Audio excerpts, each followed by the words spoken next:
السلام علیکم دوستوں، آج میں آپ کو بتانے جا رہی ہوں ہارٹ اٹیک کا باعث بننے والی وجوہات۔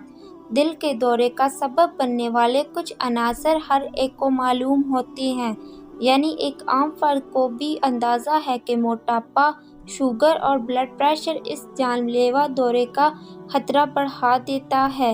اگر نیند کی کمی کو معمول بنا لیا جائے تو تھکاوٹ کے ساتھ ساتھ چڑچڑے پن کا سامنا ہوتا ہے، مگر یہ دل کے دورے کا خطرہ بھی بڑھاتا ہے۔ جن لوگوں کو اکثر آدھے سر کے اس درد کا سامنا ہوتا ہے، ان کو زندگی میں کسی وقت بھی دل کے دورے کا خطرہ دیگر افراد کے مقابلے میں زیادہ ہوتا ہے، خاص طور پر ایسا درد جس میں عجیب آوازیں سنائی دیں یا کچھ عجیب سا محسوس ہو۔ یہ دل کے مسائل کی جانب اشارہ کرتا ہے۔ دل کے دورے کا خطرہ منشیات یا الکحل کے استعمال سے بھی بڑھ جاتا ہے۔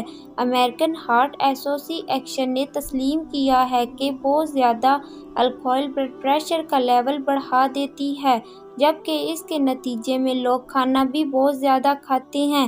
یہ عناصر امراض قلب اور اچانک حرکت قلب بند ہونے کے نتیجے میں موت کی وجہ بھی بن سکتے ہیں۔ اگر دوستوں میری ویڈیو پسند آئی ہے تو لائک کریں، چینل کو سبسکرائب کریں۔ ملتے ہیں نیکسٹ ویڈیو میں۔ اللہ حافظ۔